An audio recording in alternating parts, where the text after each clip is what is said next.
माहिती आणि प्रसारण मंत्रालयाच्या अंतर्गत कार्यरत असलेल्या राष्ट्रीय चित्रपट महामंडळाने आज मुंबईत ब्रिक्स वेव्ज बाजारचं आयोजन केलं आहे।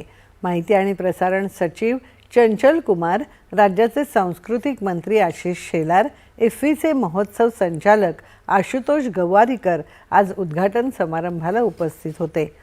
पंतप्रधानांनी संस्कृती आणि सर्जनशीलतेला जोडण्यासाठी संस्कृती आणि सर्जनशीलतेच्या सामर्थ्यावर सातत्याने भर दिला आहे, असं माहिती आणि प्रसारण सचिव चंचल कुमार यांनी यावेळी बोलताना सांगितलं। यंदाचा ब्रिक्स चित्रपट महोत्सव इफ्फीचे सोबतच आयोजित केला जाईल, अशी माहितीही त्यांनी दिली। आपले देश वेगवेगळ्या संस्कृती, भाषा आणि परस्परांचं प्रतिनिधित्व करतात, तरीही कथा आणि कलात्मक अभिव्यक्ती आपल्याला भौगोलिक सीमांच्या पलीकडे एकमेकांना समजून घेण्यास मदत करतात, असं सांगत याला अधिक पद्धतशीरपणे जोडण्याची संधी ब्रिक्स देशांकडे असलेली प्रतिभा, कथा, प्रेक्षक आणि तंत्रज्ञानामध्ये आहे, असं ते म्हणाले।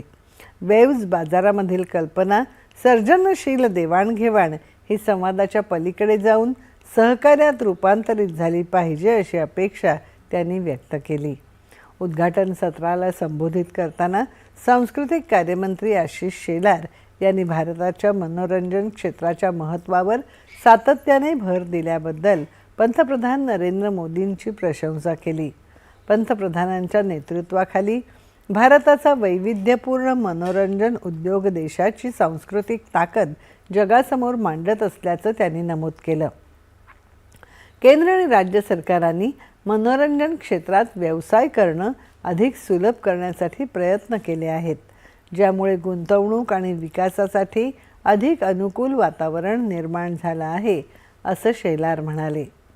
सर्जनशील अर्थव्यवस्था एक प्रमुख आंतरराष्ट्रीय बाजारपेठ म्हणून संकल्पित करण्यात आलेल्या या उपक्रमात ब्रिक्स सदस्य आणि भागीदार देशांमधील 500हून अधिक प्रतिनिधी एकत्र आले आहेत।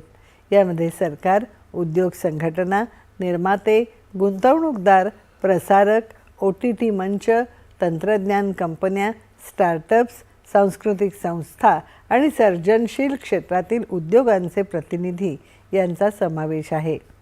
ब्रिक्स वेव्ज बाजाराचा उद्देश दृकश्राव्य आणि सर्जनशील उद्योगांच्या क्षेत्रात संवाद, व्यावसायिक सहभाग, ज्ञानाची देवाणघेवाण आणि सीमापार भागीदारीसाठी संधी निर्माण करून ब्रिक्स सदस्य आणि भागीदार देशातील सहकार्य अधिक दृढ करणं हा आहे। ज्येष्ठ साहित्यिक श्रीनिवास विनायक कुलकर्णी